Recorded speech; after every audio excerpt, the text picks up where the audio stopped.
Hello again, everyone. John Flynn here from Flynn Real Estate, serving Southern Ontario, based out of the Niagara region. Here once again to give you my honest and professional opinion regarding the 2022 Canadian housing market. Today, I'm going to talk about the Bank of Canada interest rate hike this week, or last week, sorry, new home prices, and preliminary stats for October. So let's get right into this with the Bank of Canada.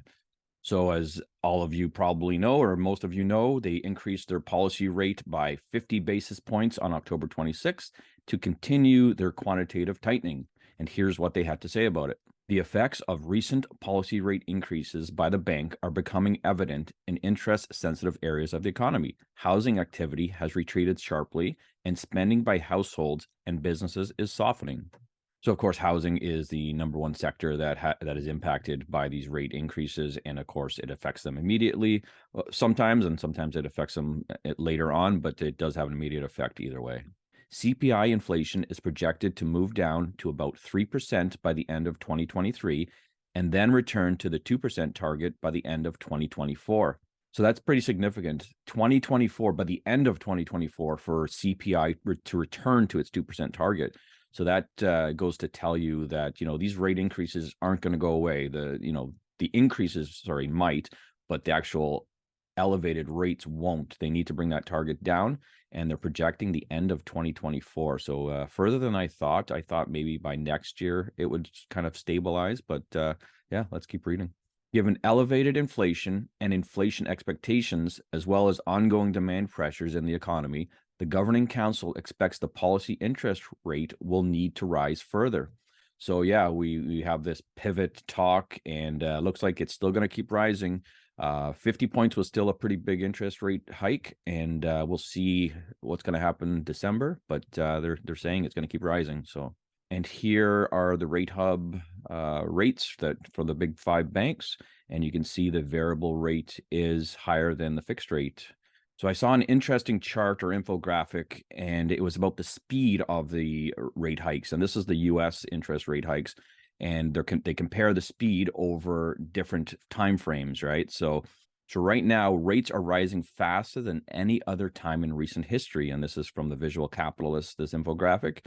And you can see there, 2022, they're shooting right up quicker. The bottom is how many months, and the left side is the amount of rate hikes, not the actual rate itself, but how much it's gone up from whatever it was. Of course, we were at 0.25%, or the States was too. It has risen quicker than any other time in modern history or in recent history. And they're all labeled there, the 04 to 06, 88, 89.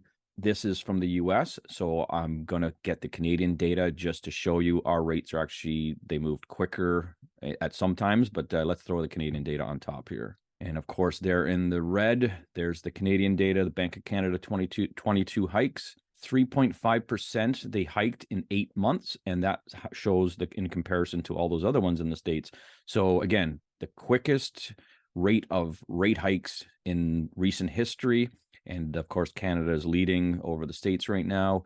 We're 3.5% in 8 months, pretty significant.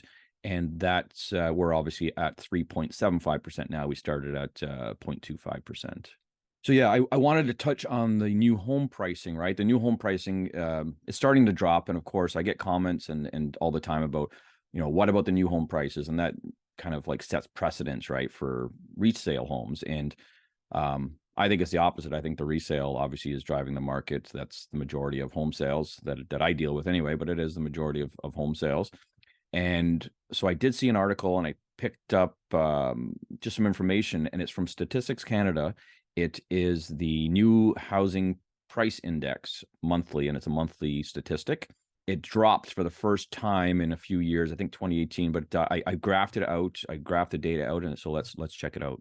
So here it is. The data goes back to 1981. It's an index. So the 100 point was around 2017 or 2016. I can't remember, but it's on there. The baseline, which is 100. It kind of correlates, or it does correlate with, housing crashes or recessions, right? 1989 to 1990. Of course, it went down after that. 2008, it dropped after that. It was supposed to drop in 2018, but of course, the Bank of Canada reversed its policy decision, hiking rates and put them back down. And now we have, again, one of the highest rate of increases, or the shortest time frame. So our rate of increase, there's not another one on this graph that's as steep as the current one from mid 2020. And of course, mid 2020 was when, they were printing lots of money, right? So stimulus comes, we have this huge rate of increase in the new home price index, and it just dropped that 0.1 per point, or whatever it is, not a percent, but it just dropped in September for the first time since 2018 or so. So new home prices are starting to decline. So we'll keep an eye on this as time goes on also. So just some preliminary stats from Ontario, everything excluding GTA, or most areas excluding GTA, surrounding GTA. And again, it's the 1st of November. I had to wait to get these. I didn't get any of the rest of the country. We'll get those next week. I'll probably have everything from all across the country at that point. So it'll be good video if you're looking for regional statistics next week. But of course, we did drop in Ontario. We dropped another 2.6% from the previous month, from September. So 20,000 in 1 month. $5,000 a week, whatever you want to call it. A lot less than our $10,000 per week declines. But again, October was a significant loss. 8.1% we dropped year over year, or 66,000 from October last year, and 24% or 24.1% from the February peak.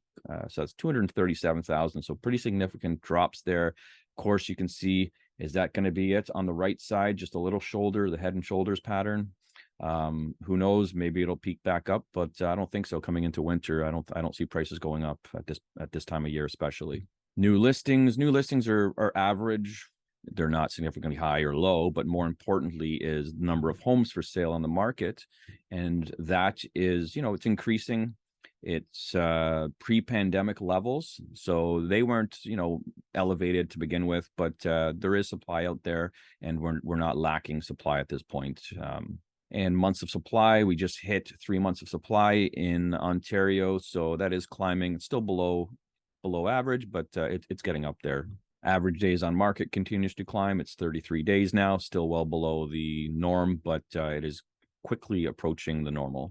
And the number of sales, so I keep saying, like, the number of sales can't drop too low, and but it keeps dropping. And you see there, I flagged the pandemic low in 2020, April or March, whenever it was.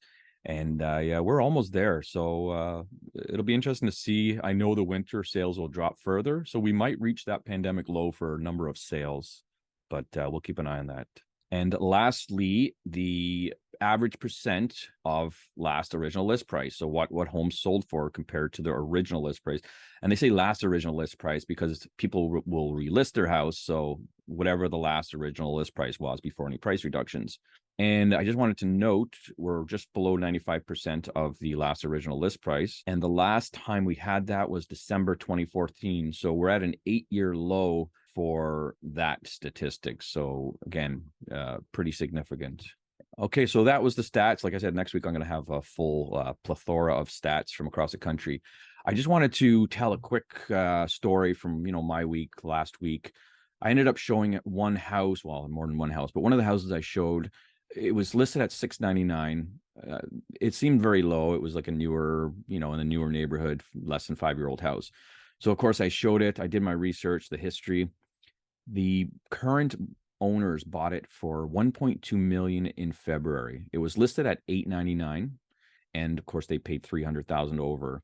So $1.2 million in February.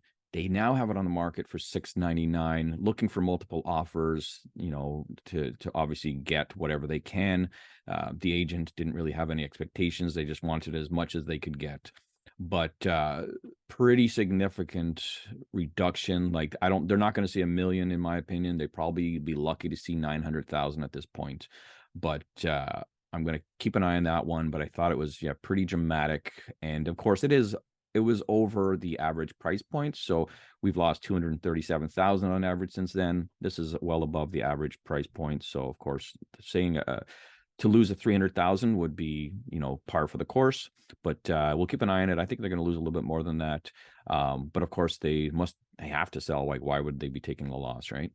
So yeah, so that's it for this week. Thanks for watching, and I'll see you next time.